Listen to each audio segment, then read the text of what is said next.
Welcome to Birding for Beginners. Tell me, what does an impala and a guinea fowl have in common? I'll tell you later. A guinea fowl is quite a lot bigger than a sparrow, or that matter a feral pigeon. We spoke about them last week and before that. A guinea fowl is actually 56 centimeters long and 1.35 kilograms, or about 3 pounds. The bill is about half the size of the head.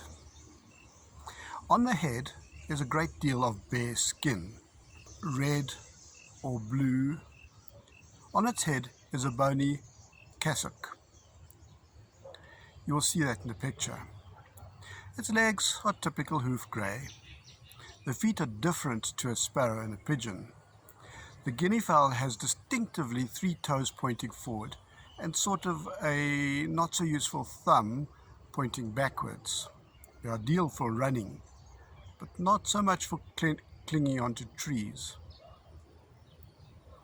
The wattles and the body size is what differentiates the male from the female. Again, the males are bigger and a bit more colourful on the wattles.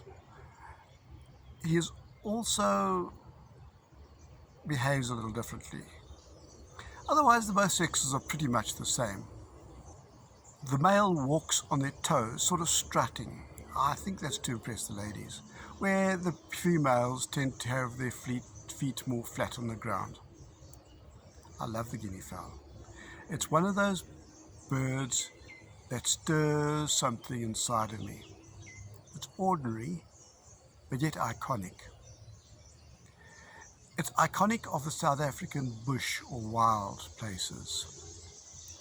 It has black feathers with white spots on them. It sounds odd. But when you see the bird, it looks greyish. That's quite amazing. Its head is bare, and it looks like it's been painted red and blue.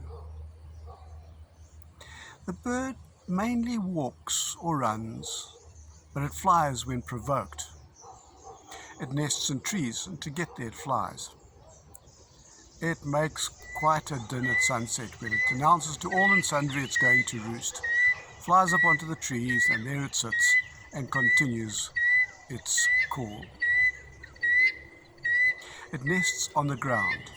In fact, that's actually one of the reasons why it's becoming less and less numerous, because the nesting areas between the farmers' fields are becoming fewer and fewer. When you are wanting to be told about danger, like predators or someone looking for you, it's one good friend to have. But when you're trying to get close to it, or any other animals for that matter, it's frustrating. As mentioned, at dusk, the guinea fowl roosts in trees. This is generally at the edge of forests. Again in the morning at first light, they wake up and tell all creation with their noisy greeting, "It's a new day." Then they tend to go off and have a drink. Now with that behind the back, it's time for socializing. The males do their thing, trying to be top cock, with their humpbacks and trying to intimidate the others and pecking them. I think this is to impress the ladies. With this done, they're off to the fields to eat. If it's a good day, it'll be grasshoppers, worms, invertebrates, which are often agricultural pests, on the menu. There's also seeds and grains. They find their food by scratching the ground and uprooting these little critters. It's beautiful to watch the babies with them, because once the female or the big adult birds have scratched the ground, the little ones run in to see what they can find there. And this is how they learn to fend for themselves. Interestingly, the chicks fend for themselves soon after they hatch from the eggs. They're able to get up and walk, often feed them, probably because they nest on the ground. But the scientific name for guinea fowl being able to look after themselves from just being hatched is precocial.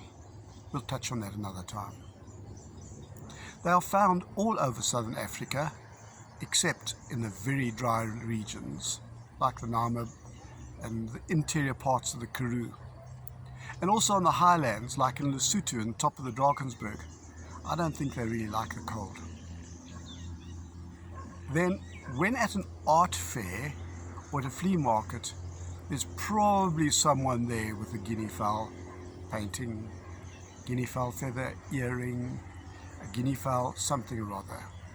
These are birds that really inspire the artists. The guineafowl could have learned from the Spaniards, or maybe the Spaniards learned from the guineafowl about a siesta.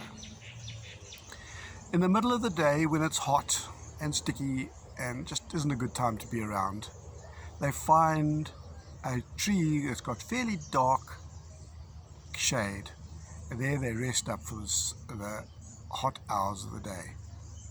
They're sensible critters. I've been on many game drives, and often the leader or game drive person tells us about the impala. They say, when you look at an impala, the back of it looks like an M.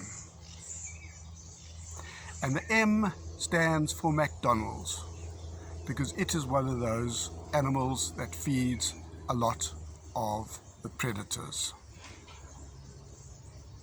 Generally the bigger predators. Now the guineafowl is the same sort of thing. I believe it's very similar to Kentucky Fried Chicken of the bush. It also feeds a lot of the predators. Generally the smaller predators and the eagles and other raptors. That is why I believe the guineafowl and the impala are similar. What they've got in common are they are both fast food animals. Thank you for watching. Bye.